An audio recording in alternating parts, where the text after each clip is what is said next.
What does 25 minutes of running look like? If you're new here, my name is Prem and I'm currently doing the Couch to 5K journey. Today's run will be run 27, and in total I will have run for around 25 minutes as I'm currently in week 7 of the Couch to 5K program, with each run being the same repetition of a block of 25 minutes on 3 separate occasions, and this will be the second run of week 7.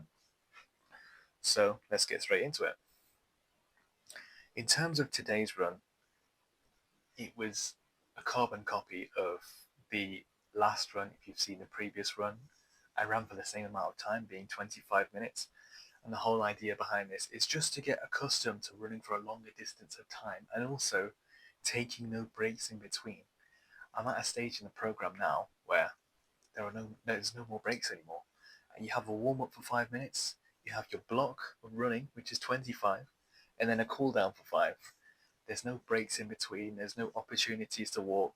It's just warm up, run, cool down. That's it. And I actually quite like that because it's very straightforward. You get the opportunity to sort of get into a flow state when you're in that block of running. There's no blocks of running that are staggered. You just run and keep running and don't stop until 25 minutes is done. That's it. It's very straightforward.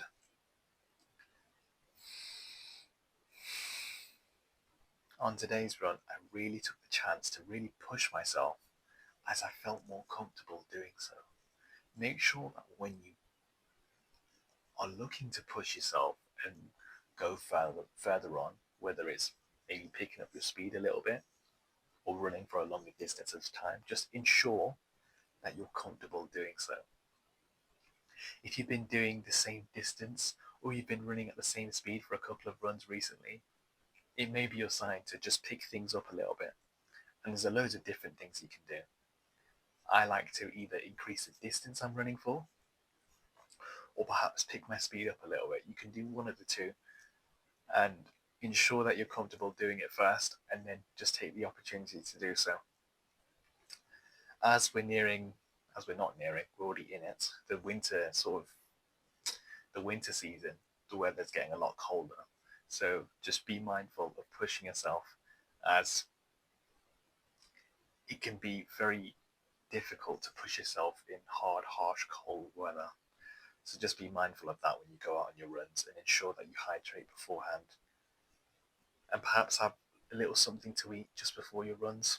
I like to have a glass of water and a banana just to fuel me on my runs. And these will keep me ticking along because I'm only out the house for around 30 to 45 minutes, perhaps an hour, and I'm only running for about half an hour of that and then walking for the other half. So just ensure that you're fueling your body properly to ensure you don't get any injuries or have any health problems, or potentially look to suffer any kind of health problems that may start to arise as you start working out in much colder weather. And a common one that could arise because of working out in cold weather is asthma. And asthma is, to put it into plain simple terms, it is a condition where your airways become narrow and it can often sometimes be difficult to breathe and take in oxygen. And I'm not going to go into the specifics really, but what happens with asthma or asthmatics in cold weather is that your airways start to constrict and you're not able to take in oxygen as efficiently because you're not able to take in oxygen as efficiently because your airways are narrow because of the cold weather and they tend to close up, and your lungs aren't able to expand as much and take in as much oxygen as you need to keep your body functioning as normal. So as a result of that, that will impact you on your runs because you won't be able to push as hard as you're receiving less oxygen in through the nose and into your lungs. Therefore, it can have an impact, and it had an impact on me as I have had quite mild asthma and had very bad asthma when I was a lot younger, and it started to flare up a little bit today. So if this does arise, this is your opportunity just to be aware of the fact you have it and just take caution of it. It's a serious health condition, and you should be very mindful of that if you do have it, and just take things very slowly. If you're on your runs and you start to feel this flare up, just slow things down or even stop.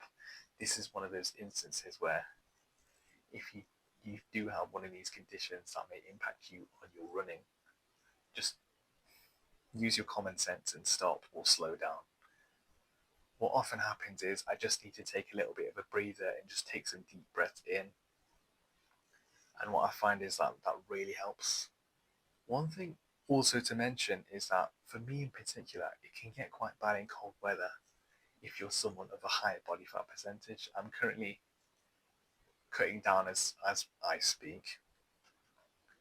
And what I find is that it can be amplified with people who have higher body fat percentages because it means you have less room for oxygen to go through your airways and into your lungs, so your lungs can expand and take in all that oxygen and feed it to the areas of your body that need the oxygen in order to function properly. And it can get quite bad if you're someone of a higher body fat percentage and if you suffer from asthma. So that's something I'm currently working on through dieting and sleep and good nutrition, so I can also improve my running and also help my asthma as well, because getting fitter and leaner will definitely help with that kind of health condition. But you should also probably go see a doctor for that kind of thing, because that can be very serious, especially if you're running in cold, harsh conditions and you have difficulty breathing. That's definitely something to get checked out. I got that checked out a few years ago, and I got that checked out a few years ago, and I kind of fixed the problem. It's still kind of there, but only very little.